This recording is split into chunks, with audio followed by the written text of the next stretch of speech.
datang bersujud di hadapan-Mu Tuhan. Ku merendahkan diri dan berdoa. Ku cari wajah-Mu dan ku bawa bangsaku. Anugerahkan keselamatan dari-Mu. Hidupkanlah negeriku, hembuskanlah Roh-Mu. Ini seruanku atas negeriku. Ini seruanku atas bangsaku. Ini seruanku atas tanahku. Penuhilah dengan kemuliaan-Mu.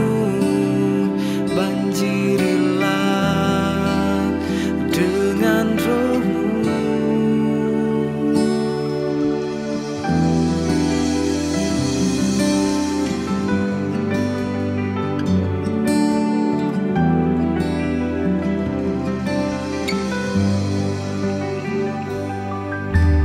Datang bersujud di hadapan-Mu Tuhan.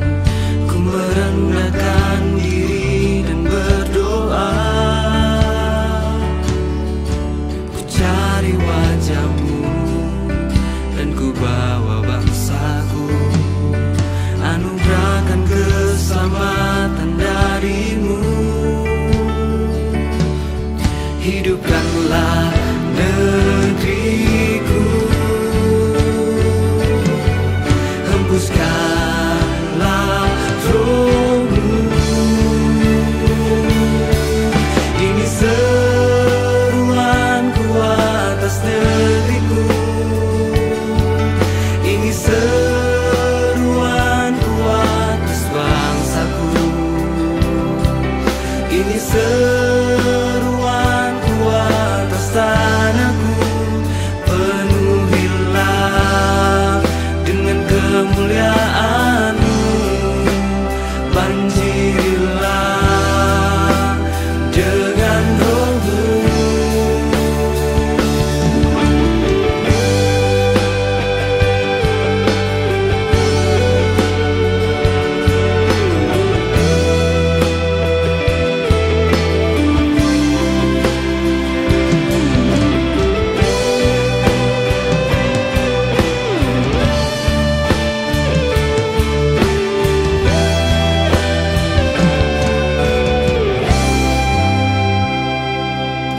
Ini seruanku atas negeriku.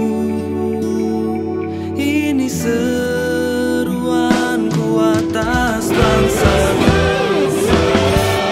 Ini seruanku atas tanahku. Penuhilah dengan kemuliaan-Mu. Banjirilah dengan Roh-Mu. Ini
yang ada padaku.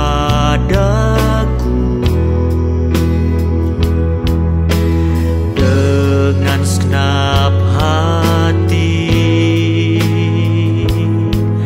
dan seluruh hidupku, curahkan anggur yang baru atas perjalananmu.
Selamat pagi jemaat Tuhan, senang rasanya bisa bertemu lagi dalam ibadah online Jemaat Berkat Bagi Bangsa. Hari ini saya yakin dan percaya kita semua akan diberkati Tuhan, kita semua akan mengalami hadirat Tuhan, pujian penyembahan, kebenaran firman Tuhan yang akan disampaikan, dan juga hal-hal yang lain dalam ibadah ini. Baiklah, mari kita sama-sama semangat untuk memuji dan menyembah Tuhan, sebab Dia Allah yang luar biasa. Haleluya! Shalom jemaat Tuhan. Pagi hari ini kita memuji Tuhan. Saudara-saudara yang di rumah, pastikan bahwa kita siap untuk memuji Tuhan pagi hari ini. Amin. Kita percaya bahwa Tuhan Allah kita hebat dan yang berkuasa atas hidup kita selamanya. Haleluya. Kita berangkat pujian yang terbaik buat Tuhan kita.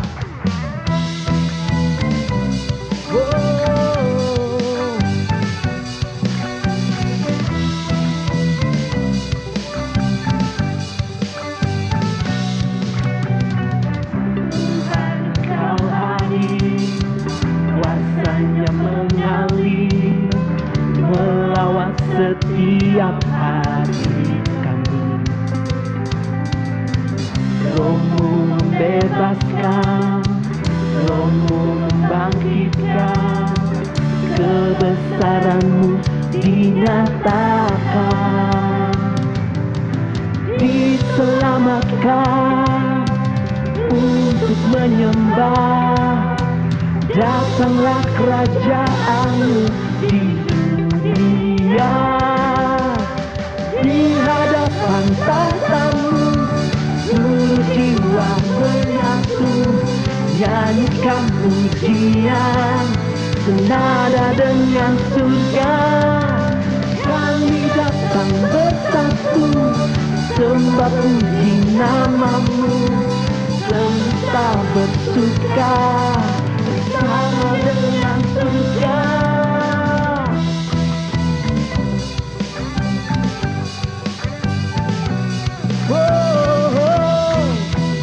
Kita angkat pujian sama-sama kembali lagi. Tuhan Engkau hadir, kuasa-Nya mengalir, melawat setiap hati kami. Roh-Mu membebaskan, Roh-Mu membangkitkan, kebesaran-Mu dinyatakan, diselamatkan untuk menyembah.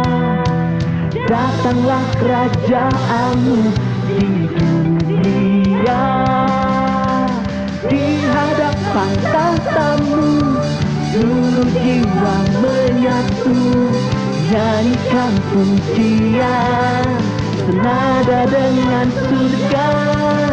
Kami datang bersatu, sembah puji nama-Mu, semesta bersuka bersama dengan surga.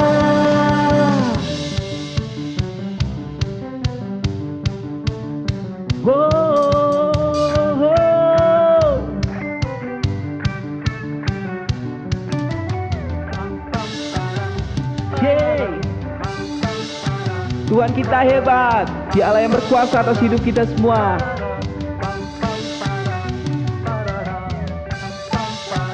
Berikan mazmur yang terbaik buat Tuhan kita.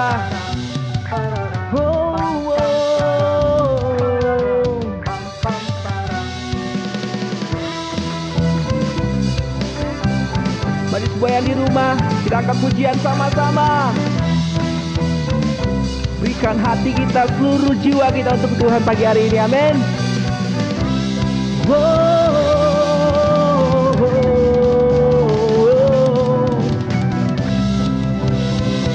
Tiada yang mustahil baginya. Di hadapan tahta-Mu seluruh jiwa menyatu, nyanyikan pujian senada dengan surga.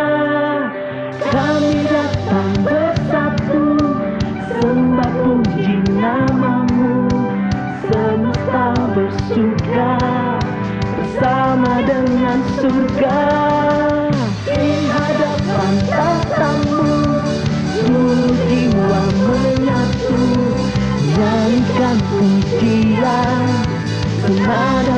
dengan surga. Kami datang bersatu, sembah puji namamu. Semesta bersuka bersama dengan surga.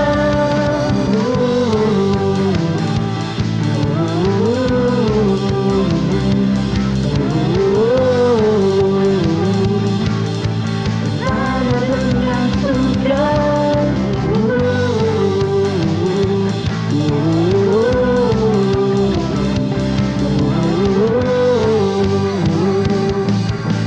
Nada dengan surga.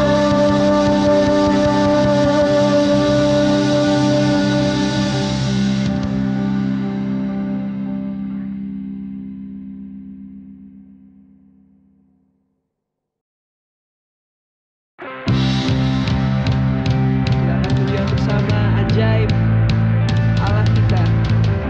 Haleluya. Dia Tuhan yang hebat, yang berkuasa atas hidup kita.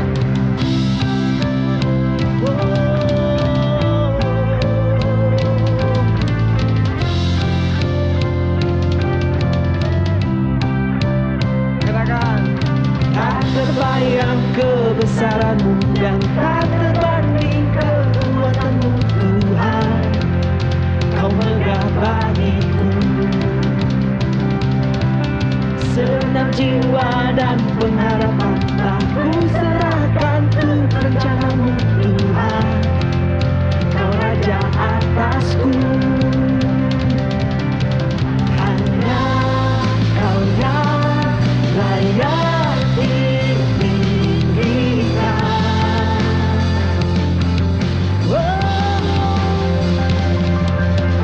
Ajaib kau Tuhan, agung dan perkasa.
mountains fall and the sea turns round, but my word stands strong, says the Lord.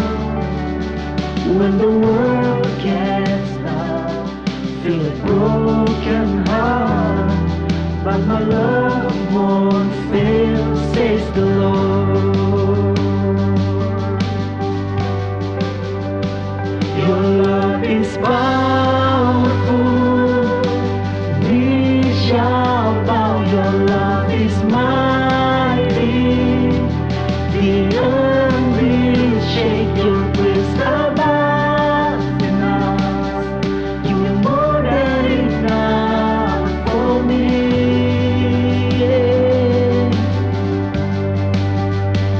Jesus, you're able to break every chains. Our life in your hands, you're in control. Grace overflows in us, you're more than enough for me.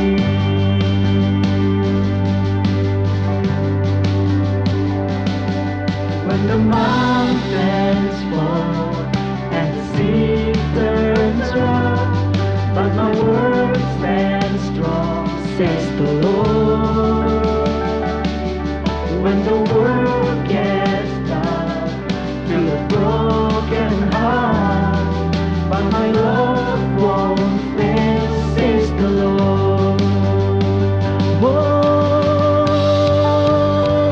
your love is powerful, we shall bow. Your love is mighty, the earth will shake. Your grace abounds in us, you're more than enough for me.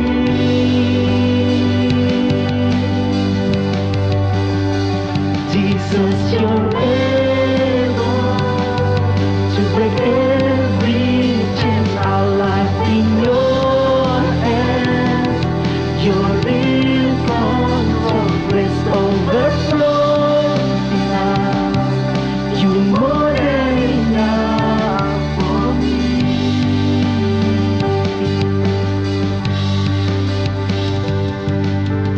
Power, mercy can never fail me. Stronger, deeper, can never change it. Glorious, faithful, can never end it. Great is our God. Sekali lagi. Oh. Power, mercy can never fail me. Stronger, deeper, can never change it. Glorious, faithful, never change it. Great is our God.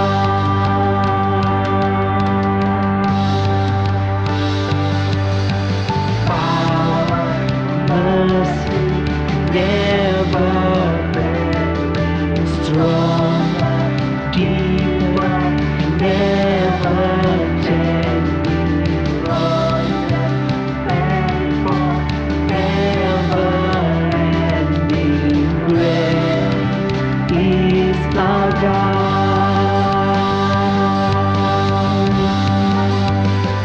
Your love is powerful, we shall bow. Your love is mighty, the earth will shake. Your grace abounds in us, you're more than enough for me. Jesus, Jesus,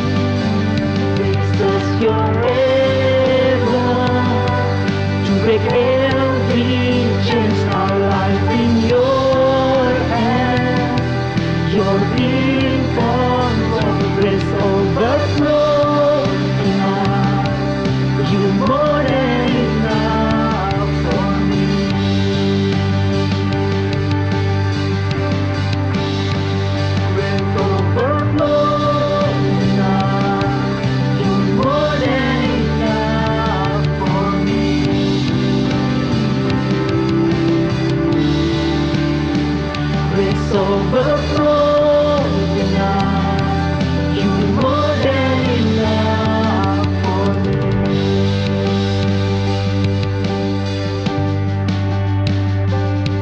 Whoa.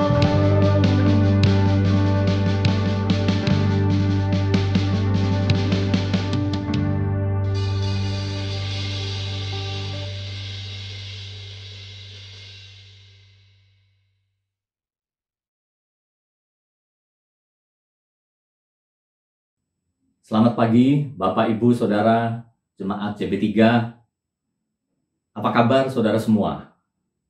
Saya berharap bahwa kita semua dalam keadaan baik. Sebagai satu jemaat kita akan melewati masa-masa ini dengan baik, dengan utuh, dengan tetap tinggal di dalam rencana Tuhan. Ya, apapun rencana Tuhan di dalam masa-masa ini, kita akan melewatinya dengan baik. Itu harapan saya. Mari kita berdoa. Bapa, kami percaya bahwa kami semua adalah anak-anak yang sudah beroleh kasih karunia, tinggal di dalam kasih karunia, dan sebagai satu jemaat kami sedang hidup memenuhi panggilan-Mu Tuhan, menjalani rencana-Mu, berjalan menuju tujuan yang sempurna, yang indah yang Kau taruh di depan hidup kami. Terlebih Engkau sudah menyediakan bagi kami di kekekalan Tuhan, satu hidup bersama-sama tinggal di dalam hadirat-Mu. Tuhan, kami percaya tangan-Mu tidak pernah lepas dari hidup kami. Inilah Tuhan waktunya kami semakin mengalami kasih Tuhan. Kami semakin mengerti jalan-jalan Tuhan. Kami semakin dekat dengan Engkau sebagai Bapa kami, pencipta kami. Kami serahkan waktu ibadah kami, biarlah firman Tuhan ini menguatkan, berakar jauh di kedalaman hati kami, sehingga bertumbuh dan berbuah pada waktunya. Kami berdoa dan kami percaya hanya di dalam nama Tuhan Yesus. Amin. Amin. Saudara, topik kita pagi hari ini adalah hidup kita adalah ibadah kita. Ya, atau boleh dibalik, saudara. Ya, ibadah kita adalah hidup kita. Nah, apa ini maksudnya? Saya akan mulai dengan satu pertanyaan untuk kita renungkan sebentar. Pertanyaannya adalah, sebenarnya hidup kita ini untuk apa, saudara? Ya, demi siapa gitu maksudnya. Ya, untuk apa, demi siapakah kita hidup di dunia ini? Kita lakukan setiap hari hal-hal yang rutin. Ya, kita punya ritme tertentu di dalam hidup kita. Ya, hal-hal yang tidak bisa kita lepaskan, tapi harus kita kerjakan. Bahkan kita juga menaruh sasaran-sasaran di depan kita untuk kita capai. Saudara, itu demi apa? Ya. Nah, mungkin beberapa dari kita berpikir bahwa kita hidup demi Tuhan. Ya, tapi kita akan renungkan lebih dalam, saudara. Ya, itu benar, ya, itu alkitabiah. Ya, tapi kalau saya kejar lagi dengan pertanyaan, kalau yang kita lakukan ini demi Tuhan, lalu apakah memang Tuhan butuh pekerjaan tangan kita? Apakah Tuhan butuh sesuatu apa-apa dari kita gitu di dalam hidup ini? Tentu saja kita tahu jawabannya tidak. Ya, Tuhan dalam pengertian butuh, Tuhan tidak butuh, saudara. Ya, karena Dia Maha Kuasa. Paulus pada waktu dia berbicara di depan orang-orang Athena, ya, dia menggambarkan bahwa Allah, ya, Tuhan itu bukan tinggal di dalam kuil buatan manusia. Ya, dan dikatakan juga bahwa Tuhan itu tidak dilayani oleh tangan manusia. Ya, seolah-olah Ia kekurangan apa-apa. Karena justru Dialah yang memberikan hidup dan nafas dan segala sesuatu kepada semua orang. Ya, itulah kebenaran mengenai Tuhan kita.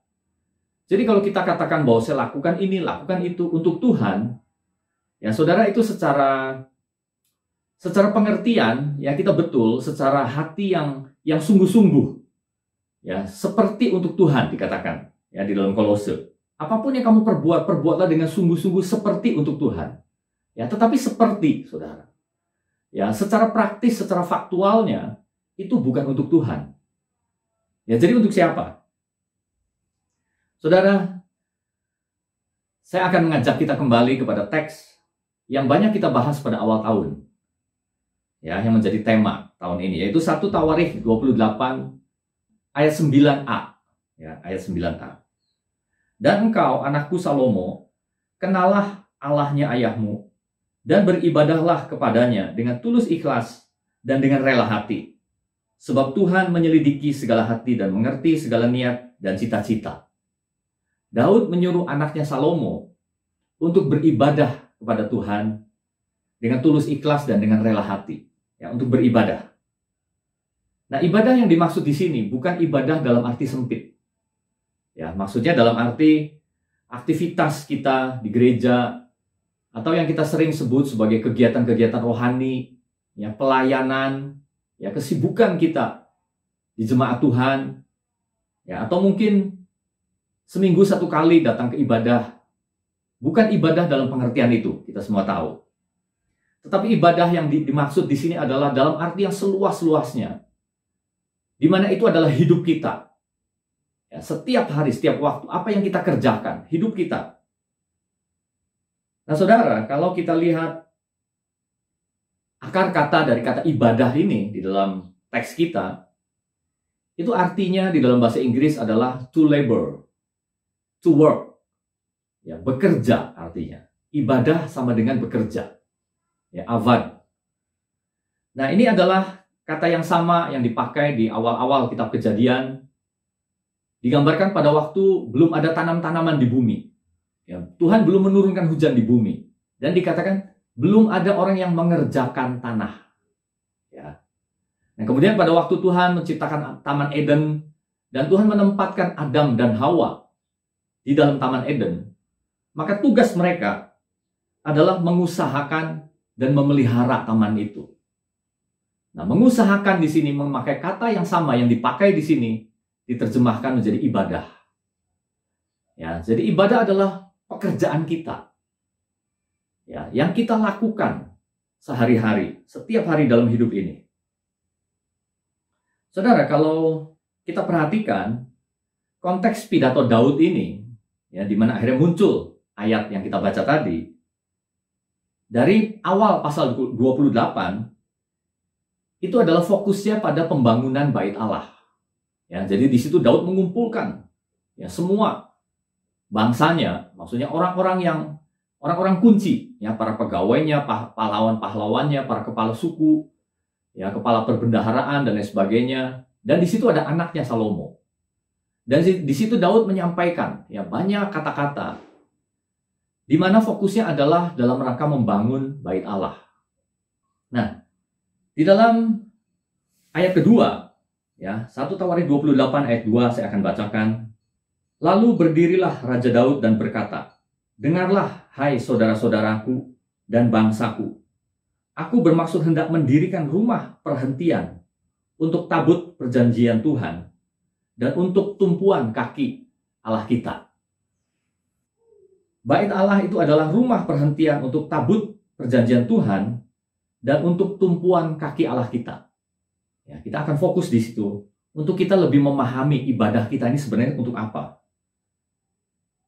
Jadi Daud memberikan kata-kata, ya, bukan hanya kepada bangsanya, tapi juga khusus kepada Salomo. Karena Daud mengerti bahwa tugas Salomo kelak sebagai seorang raja itu adalah tugas yang berat. Itulah sebabnya, ya, teks yang kita baca, pertama-tama dasar paling penting yang Daud perintahkan kepada Salomo adalah untuk mengenal Allah. Ya, kita belajar untuk mengenal Allah. Dan kemudian beribadah kepada Dia. Dengan tulus ikhlas dan dengan rela hati. Saudara, seluruh hidup kita harus menjadi ibadah kepada Tuhan. Ya, apapun yang menjadi profesi kita, apapun yang kita lakukan, ya, ritme hidup kita, tujuan, sasaran, itu adalah kepada Tuhan. Ya, tetapi faktualnya gimana ini, prakteknya? Maksud saya begini, secara sadar, saudara, kita tahu bahwa setiap hari, ya, pada waktu itu berangkat kerja, ya, sekarang mungkin konteksnya kita bekerja dari rumah, itu adalah demi menyambung dari hari ke hari. Ya, itu yang paling dasar. Kita bekerja supaya kita hidup. Ya, paling basic sekali, paling dasar sekali. Jadi supaya kita bisa menyambung hari, menyambung minggu, menyambung bulan, ya sambil umur kita bertambah, kita bekerja. Nah, di sini kemudian kita mengusahakan hidup yang semakin layak, ya, hidup yang semakin lengkap gitu. Jadi bukan hanya demi pangan, tapi juga demi sandang, demi papan, ya pelengkap-pelengkap di dalam hidup kita yang membuat hidup kita semakin layak, semakin baik. Nah, kemudian selanjutnya apa? Kita mulai proyeksi ke depan. Ya, kita pikirkan apa yang saya harus capai yang lebih jauh daripada hari, daripada minggu, daripada bulan. Kita mulai berpikir mengenai anak-anak kita. Ya, ke depannya gimana? Pendidikannya. Ya, kuliahnya. Bahkan kalau bisa, kita bisa mendukung dia di hari depannya, pada profesinya, pada pekerjaannya. Sebagai orang tua kita ingin bisa mendukung. Ya, itulah sebabnya kita kenal istilah investasi. Ini adalah sesuatu yang kita taruh di depan kita, bukan? Ya, investasi. Nah, jadi saudara, itu semua adalah hal-hal yang wajar. Ya, harus kita lakukan. Kalau kita tidak lakukan itu, kita hidup dengan cara yang tidak wajar. Kita tidak umum, saudara. Ya, kita tidak umum selayaknya manusia yang punya tujuan. Ya, jadi kita harus dan berusaha dengan sebaik-baiknya. Nah, tapi lalu saya merenungkan, lalu apa yang membedakan kita sebagai orang-orang yang sudah mengenal Tuhan? Ya, karena faktanya kita lakukan hal yang sama. Ya, semua orang yang normal, yang wajar, yang sehat, bekerja, ya, demi dirinya, demi keluarganya, demi komunitasnya, ya, demi masyarakat, misalkan kalau kapasitas tanggung jawabnya lebih besar. Ya, artinya demi orang-orang. Demi diri sendiri dan demi orang-orang, demi keluarga. Ya, semua orang. Lalu apa yang membedakan kita, saudara? Ya. Nah, saudara, saya ingatkan kembali kepada teks tadi, ya, yang kita sudah baca di ayat kedua. Jadi, Daud berkata, "Dengarlah, hai saudara-saudara, aku bermaksud hendak mendirikan rumah perhentian untuk tabut perjanjian Tuhan." Satu, ya, perjanjian Tuhan. Dan dua, untuk tumpuan kaki Allah kita. Ya. Jadi memang secara fisik, ya, bait Allah itu nantinya ada satu ruang yang sangat penting, ruang Maha Kudus, di mana di situ disimpan tabut perjanjian Tuhan. Tapi kita tidak akan soroti mengenai tabutnya, fisiknya, kotak itu, ya, di mana di dalamnya ada 2 loh batu, ada tongkat Harun. Ya, ada sampel dari mana, bukan fisik seperti itu, tapi maknanya. Ya, di situ disebut perjanjian, tabut perjanjian. Saudara, mari kita resapi kata perjanjian ini. Ya, perjanjian, ini yang pertama. Bayangkan 2 orang yang mempunyai perjanjian. Ya, berarti 2 orang ini duduk bersama, membicarakan, ya, mengatur segala sesuatu, sampai dicapai kesepakatan, lalu dibuat perjanjian. Ya, saudara bayangkan, Allah yang maha tinggi itu, yang maha kudus itu, yang tidak tergambarkan, yang tidak tersentuh sebenarnya oleh manusia yang berdosa, membuat perjanjian dengan kita. Ya, Allah memberikan janji-janjinya. Nah, tentu saja memang ini berbeda dari perjanjian antar manusia yang satu level. Ini adalah perjanjian antara yang superior dengan yang inferior. Ya, kita di pihak yang inferior. Jadi, perjanjian ini sangat unik, saudara. Ini sekaligus menggambarkan hati Allah kita yang ingin selalu mendekat kepada manusia. Yang ingin berelasi dengan manusia. Berinteraksi. Menunjukkan dirinya, memperkenalkan dirinya.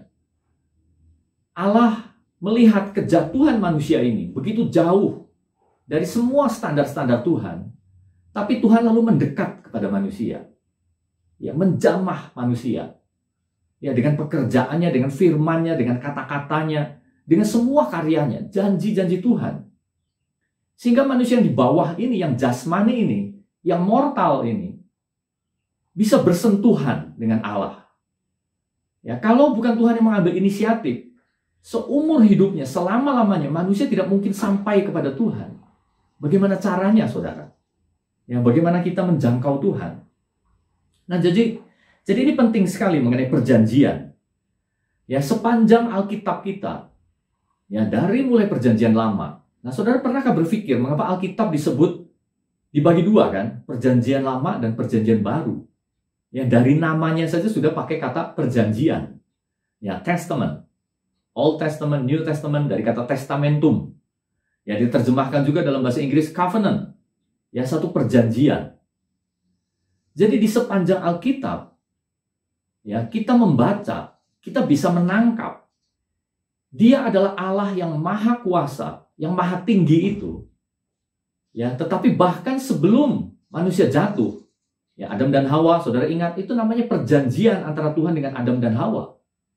Nah, walaupun mereka sudah jatuh, kita lihat Tuhan meneruskan perjanjian itu dengan Nuh, dengan Musa, ya, dengan Daud, ya, dengan Abraham dulu, dengan Nuh, dengan Abraham, ya, dengan Musa, dengan Daud.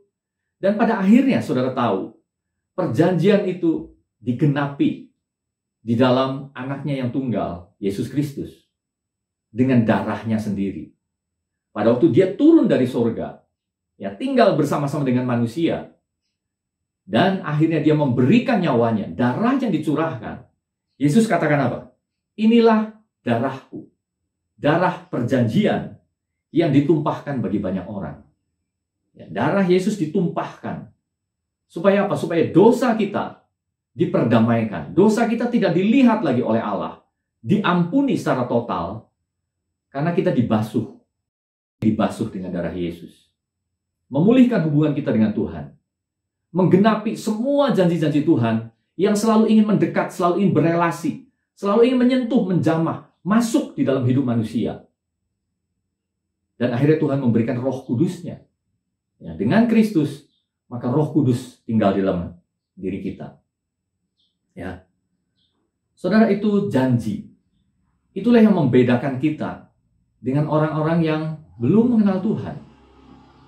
Ya, jadi secara faktual saudara lihat sama. Ya. Demi hidup, demi sehari-hari, demi orang-orang yang kita kasihi, kita bekerja. Ya, tapi perbedaannya adalah kita orang-orang yang sudah mengenal Tuhan. Orang-orang yang ada di dalam janji Tuhan. Nah, kemudian apa berikutnya? Waktu Daud menggambarkan bait Allah itu, pertama untuk perhentian, ya, sebagai rumah perhentian untuk tabut perjanjian Tuhan, dan yang kedua untuk tumpuan kaki Allah kita.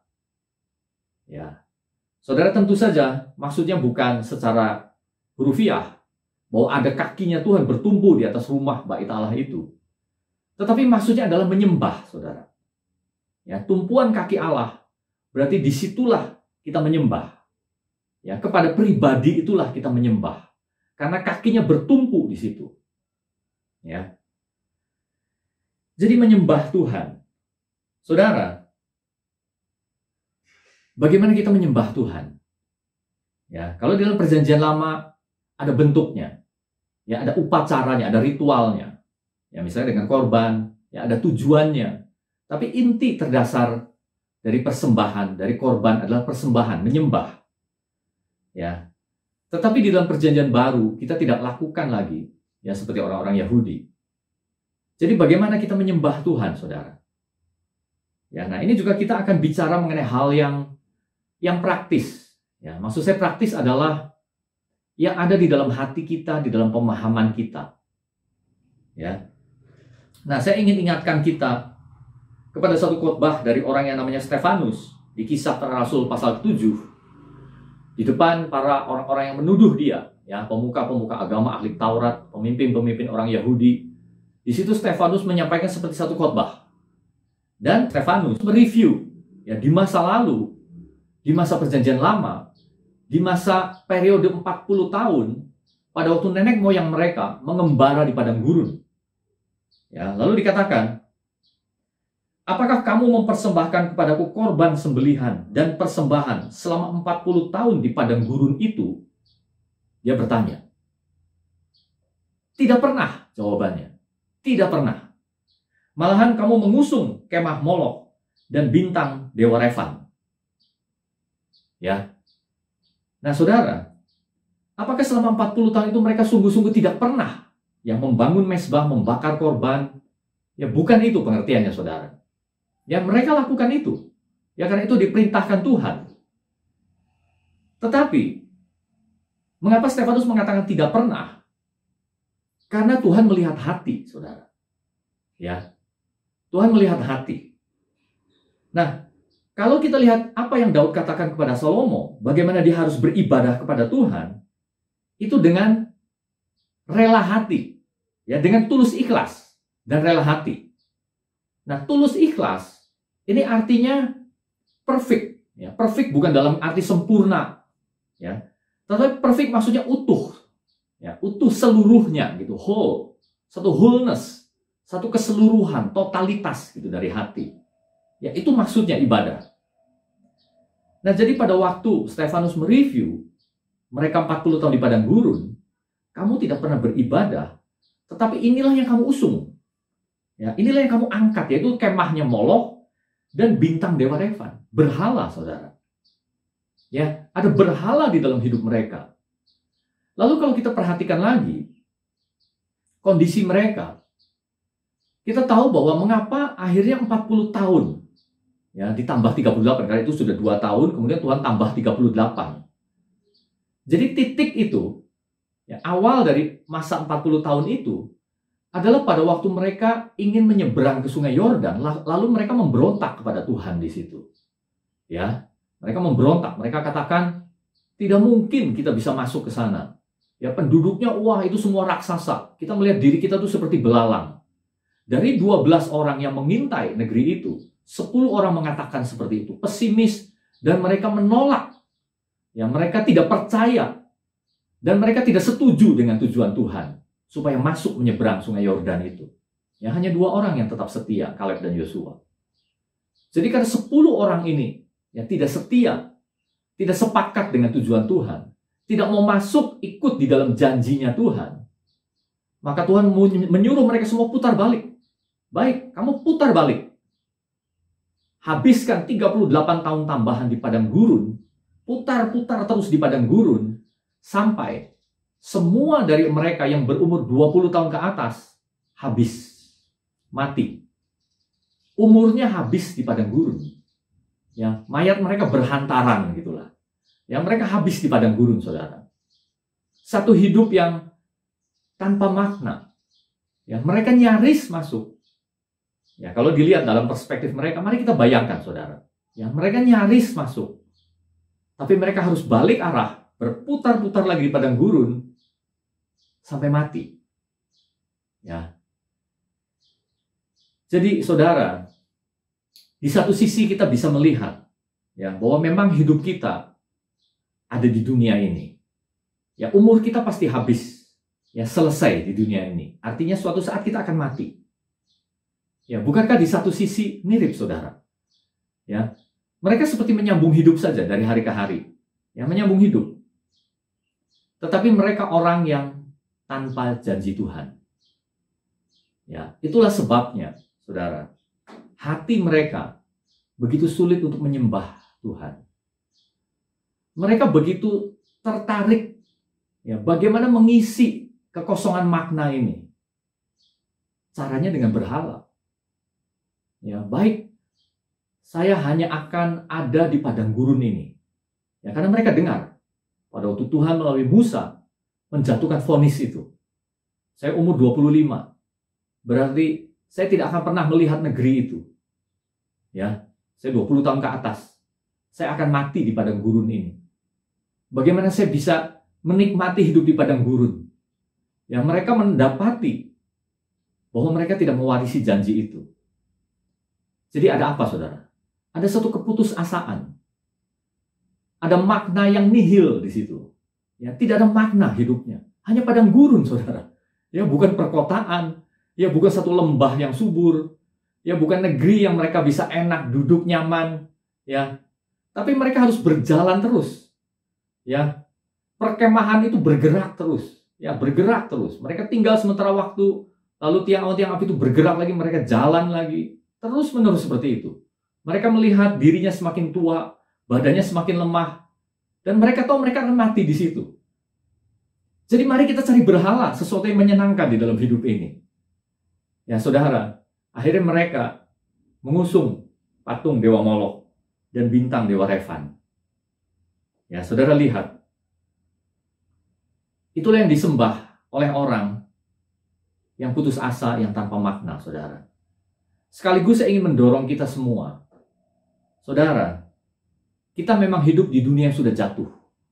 Ya, fisik kita memang pada akhirnya akan mati di dunia ini. Tapi ingat, di dalam kita ada perjanjian dengan Tuhan. Saudara, satu-satunya, hanya satu hal yang membedakan kita dengan orang yang belum mengenal Allah adalah kita memegang itu janji Tuhan. Kita adalah orang-orang yang sudah berelasi dengan Tuhan. Berbeda dengan orang yang terputus sama sekali hubungannya dengan Tuhan. Mereka total ada di bawah, saudara. Ya, mereka hidup ya hanya untuk semua hal yang lahiriah ini. Ya, amin. Jadi itulah kita menjadi orang-orang yang sudah ditebus. Ya. Kita bukan termasuk generasi 40 tahun padang gurun perjanjian lama. Tetapi kita ada di dalam perjanjian yang baru itu. Yang dimateraikan dengan darah Yesus sendiri. Itu yang membasuh hidup kita. Sehingga apa, saudara? Dosa kita diampuni. Segala cacat, celah, segala kenajisan, segala apapun yang menjauhkan kita dari Tuhan yang kudus itu sudah dicuci bersih. Tuhan sekarang melihat kita sebagai ciptaannya yang mulia, sebagai anak yang sudah dipulihkan, yang sudah Dia tarik masuk di dalam hadiratnya, di dalam kerajaannya. Kamu adalah anakku yang sudah diampuni. Dosa-dosamu itu walaupun itu merah seperti darah, akan menjadi putih seperti bulu domba. Merah seperti kain kirmisi akan menjadi putih seperti salju. Ya. Yang lama itu sudah berlalu, yang baru itu sudah datang. Kamu adalah ciptaan yang baru di dalam Tuhan. Dan ini janjiku bagi kamu. Ya, ini janji Tuhan bagi saya. Bahwa segala dosa saya sudah diampuni. Itu tidak menjadi beban lagi bagi hidup saya. Setiap hari saya masih bisa lakukan kesalahan dan dosa. Tapi Tuhan ampuni itu kalau kita bertobat kepada Tuhan. Status kita sebagai anak, Tuhan sudah taruh di dalam hidup kita. Dia menjadi Bapa kita. Allah menyuruh roh ke dalam diri kita, ke dalam hati kita, supaya kita bisa berseru, ya Aba, ya Bapa. Ada Roh Kudus di dalam kita. Dan itu yang membuat kita berseru, Engkau Bapa, Engkau Allahku, Engkau Ayahku, Engkau Bapakku. Aku ini anakmu. Saudara, secara faktual kita sama. Ya, kita harus mencari sesuap nasi, istilahnya ya, harus hidup menyambung hari. Umur kita juga sama terbatasnya seperti orang-orang lain. Kita juga bisa sakit. Ya, kita bisa sembuh, kita ada pergumulan. Kita ada kesusahan di dalam hidup ini. Tapi saudara, Tuhan berjalan di depan kita. Bahkan kepada mereka yang orang-orang yang memberontak itu 40 tahun di padang gurun, Tuhan masih menyertai mereka. Ya, dikatakan bahwa Tuhan yang memelihara mereka 40 tahun itu. Ya, Tuhan memelihara mereka. Tuhan menjaga hidup mereka. Sampai akhirnya mereka mati satu demi satu. Terlebih kita, saudara. Ya, orang-orang yang sudah diperdamaikan. Tuhan punya rencana di dalam hidup ini. Kita hanya tinggal berjalan saja. Ya, lakukan apa yang Tuhan taruh di tangan kita. Lakukan itu dengan sungguh-sungguh seperti untuk Tuhan. Ya, seperti untuk Tuhan. Itulah ibadah kita yang sesungguhnya, saudara. Amin. Mari kita berdoa. Bapa, kami tahu, kami percaya, kami melihat, kami menghayati bahwa kami punya Allah yang berjalan di depan kami di dalam hidup ini. Kami bukan pengembara yang berjalan tanpa arah, sendirian. Tetapi kami berjalan bersama-sama dengan Tuhan. Bahkan Tuhan, Engkaulah yang menuntun tangan kami, meneguhkan kaki kami, sehingga kalau kami jatuh, kami tidak sampai tergeletak. Tuhan yang membangunkan kami setiap kali kami jatuh. Di dalam pergumulan, Tuhan selalu menjadi solusi bagi kami. Tuhan, perlihatkanlah hidup yang penuh itu di dalam Engkau. Buat supaya mata kami melihat bahwa memang inilah ibadah kami. Kami mengaku, Tuhan, bahwa kami bekerja demi diri kami sendiri. Kami bekerja demi keluarga kami, anak istri kami, demi orang-orang di sekeliling kami. Engkau tidak butuh apa-apa dari tangan kami. Tapi ini hati kami ya Tuhan. Hati yang menyembah. Ajar kami untuk setiap hari menyembah Engkau. Bapa, di dalam pergumulan hidup kami, biar kami selalu menyembah kepada Engkau ya Tuhan. Karena Engkau yang sudah menjadi juru selamat bagi kami. Engkau yang sudah menyatakan diri kepada kami. Engkau sudah memperlihatkan kasih karunia itu kepada kami untuk kami nikmati. Inilah jemaat-Mu Tuhan, jangan lewatkan satupun dari kami. Semuanya ya Tuhan. Bawa kami, tuntun kami menempuh perjalanan hidup kami masing-masing. Dan biarlah setiap hari kami mengalami Engkau. Kami mengucap syukur hanya di dalam nama Tuhan Yesus. Amin.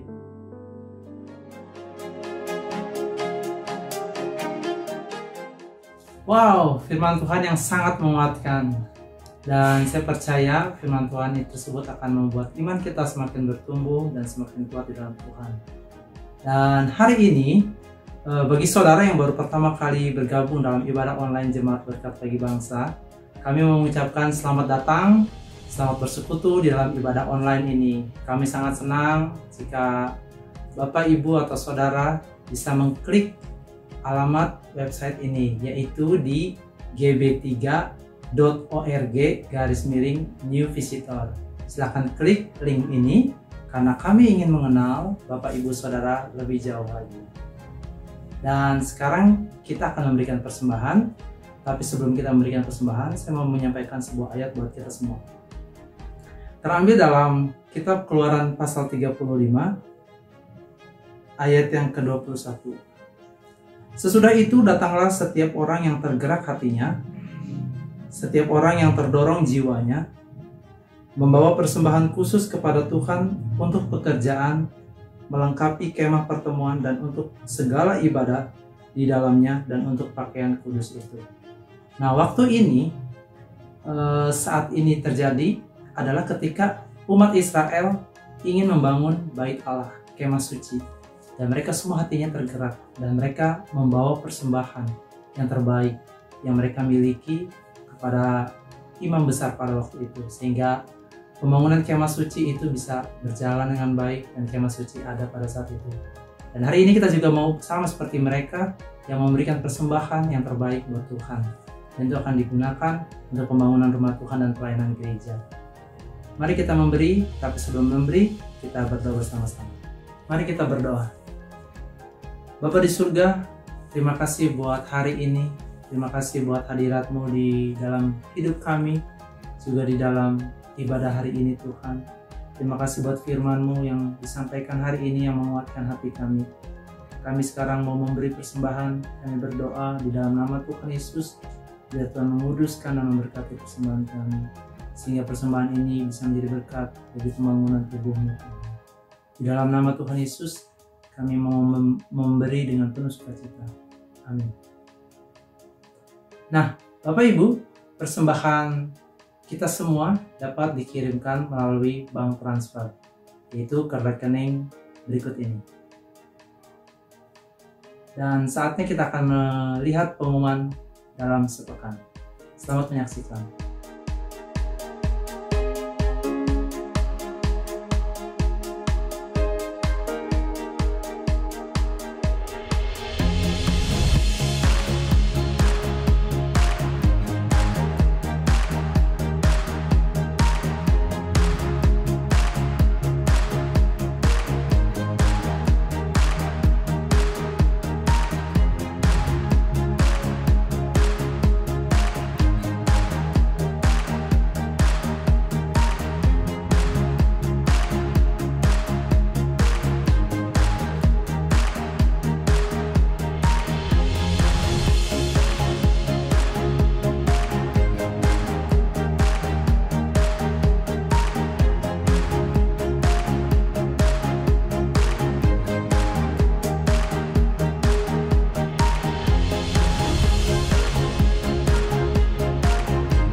Saudara, sebagai orang-orang yang tinggal di dalam perjanjian dengan Tuhan, mari kita semua menerima berkat dari Tuhan. Tuhan memberkati engkau dan melindungi engkau. Tuhan menyinari engkau dengan wajah-Nya dan memberi engkau kasih karunia. Tuhan menghadapkan wajah-Nya kepadamu dan memberi engkau damai sejahtera. Biarlah kita semua tetap tinggal di dalam kasih Allah yang sudah dinyatakan di dalam anaknya Yesus Kristus. Dan biarlah kita semua juga tetap tinggal di dalam persekutuan dengan Roh Kudus dari sekarang sampai selama-lamanya. Amin. Amin.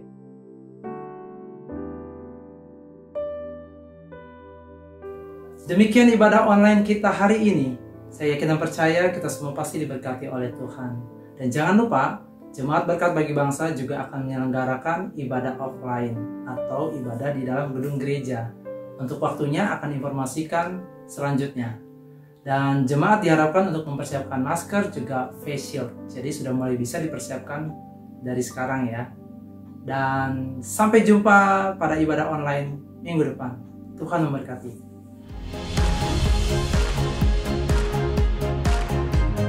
Hai, selamat hari Minggu. Sehat selalu. Tuhan Yesus memberkati.